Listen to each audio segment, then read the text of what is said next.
సతీష్ గారు మీ దగ్గరికి వస్తాను. ఒకవైపు కార్పొరేట్ కాలేజీలు రాకుండా అడ్డం పడతాను, నేను అడ్డం పడి తెలంగాణ చిన్న చిన్న కాలేజీలని బతికిస్తాను అని కేసీఆర్ ఉద్యమ సమయంలో చెప్పిన మాటలు మీకు గుర్తుండుంటాయి. సతీష్ గారు ఏమై ఆడిబుల్? సతీష్ గారు మీరు మ్యూట్లో ఉన్నారు. సరే మనం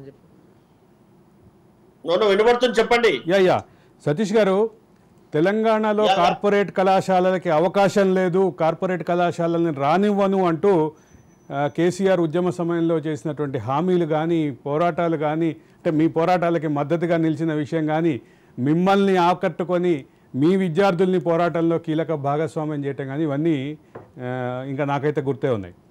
కానీ అయిపోయిన తర్వాత, తెలంగాణ వచ్చిన తర్వాత 2014 తర్వాత కేవలం హైదరాబాద్కి మాత్రమే పరిమితమైన కార్పొరేట్ కాలేజీలు జిల్లాలకి, తాలూకా కేంద్రాలకి కార్పొరేట్ కాలేజీలు, కార్పొరేట్ స్కూళ్ళు వెళ్ళిన పరిస్థితి చూసాం. దీన్ని ఎట్లా చూడాలంటారు? తెలంగాణ రాష్ట్రం ఏర్పడక ముందు తెలంగాణ రాష్ట్రంలో ఉన్నటువంటి నిరుద్యోగ పట్టభద్రులు ఏర్పాటు చేసినటువంటి కళాశాలలను పొట్టన పెట్టి కాపాడుకుంటాం. తెలంగాణ రాష్ట్రంలో ఉన్నటువంటి కార్పొరేట్ విద్యా సంస్థలని పొలమరి దాటేంత వరకు, కృష్ణానది దాటేంత వరకు తరిమి కొడదామని చెప్పి స్వయంగా వారు టిఆర్ఎస్ భవన్లో మాతోని చర్చించినటువంటి అంశం. దాని తర్వాత ఏవైతే హైదరాబాద్ లోపల ఉన్నటువంటి కళాశాలలు, ఔటర్ రింగ్ రోడ్ లోపల ఉన్నటువంటి కళాశాలలు, అవి ఔటర్ రింగ్ రోడ్ దాటి అన్ని పట్టణాల్లో ఏర్పాటైన అనేది మనకు ఎవరో చెప్పాల్సినటువంటి అవసరం లేదు, ప్రత్యక్షంగా చూస్తా ఉన్నాం. దాంతో పాటుగా తెలంగాణ రాష్ట్రం వస్తే కార్పొరేట్ విద్యా సంస్థల్ని కట్టడి చేస్తాం. ఇంటర్మీడియట్ కానీ డిగ్రీ కానీ ఏవైతే ఫీజు దోపిడీ చేస్తూ ఉన్నాయో వాటన్నిటిని కట్టడి చేస్తాం. మన రాష్ట్రం వస్తే మనం ఒక పేజీలో ఒక చట్టాలన్నీ మనకు అనుకూలంగా రాసుకుందామని చెప్పి స్వయంగా ఈనాటి మాజీ ముఖ్యమంత్రి, ఆనాటి ఉద్యమ నేతగా ఉన్నటువంటి గౌరవ కేసీఆర్ గారు చెప్పినటువంటి మాటలు ఒక్కసారి మనం అందరం కూడా గుర్తు చేసుకోవాలి. మరి అది మరిచి గత 10 సంవత్సరాల నుంచి ఒక 1.5 month వరకు ఏనాడు కూడా తెలంగాణ రాష్ట్రంలో ఆ రోజు ముందున్నటువంటి విద్యా సంస్థల నిర్వాహకుల్ని ఏడ ఉద్యమం అవుతున్నా అక్కడ మేమందరం రోడ్ల మీదకి వచ్చి ఉద్యమం చేసిన మమ్మల్ని ఏనాడు కూడా పిలిచి మీ సమస్యలు ఏమున్నాయి, మీ జూనియర్ కళాశాల సమస్యలు ఏమున్నాయి, మీ డిగ్రీ కళాశాల సమస్యలు ఏమున్నాయి, మీ పాఠశాలల సమస్యలు ఏమున్నాయి అని చెప్పి ఏనాడు కూడా గౌరవ ముఖ్యమంత్రి గారు కనీసం మాకు అపాయింట్మెంట్ కూడా ఇవ్వలేదు. ఇలాంటి పరిస్థితిని మేము ప్రత్యక్షంగా చూడమనేది జరిగింది గత 10 సంవత్సరాల నుంచి.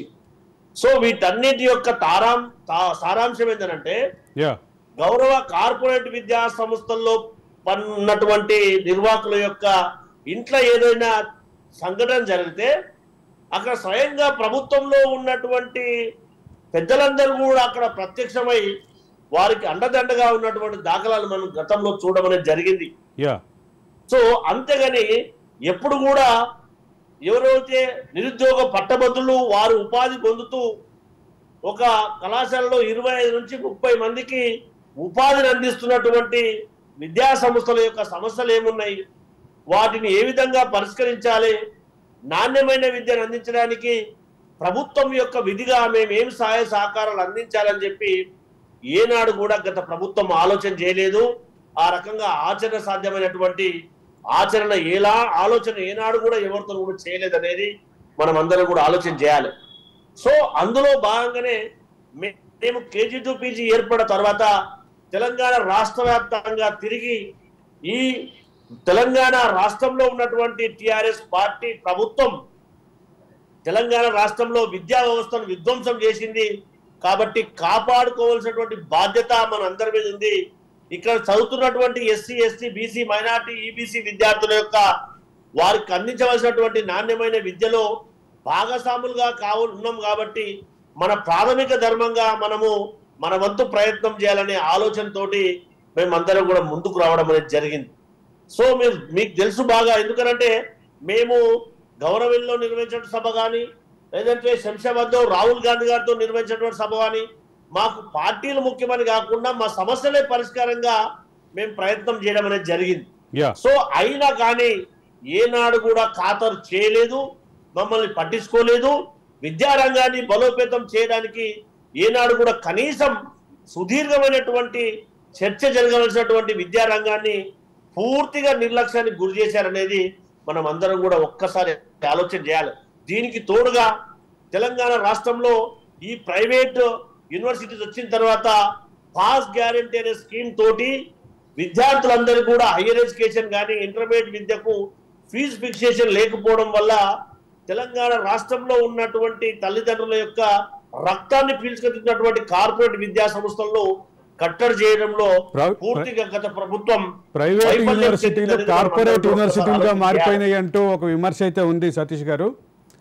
సారీ, ప్రైవేట్ యూనివర్సిటీలు కార్పొరేట్ యూనివర్సిటీలుగా మారిపోయినాయి అనే విమర్శ అయితే ఉంది సతీష్ గారు. అది వాస్తవం కదా.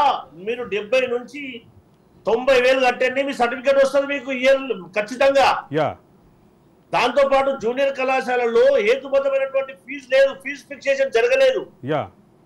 సో ఇవన్నీ జరగాలంటే గతంలో ఉన్నటువంటి ప్రభుత్వం పూర్తిగా విద్యా రంగాన్ని నిర్లక్ష్యం చేసింది.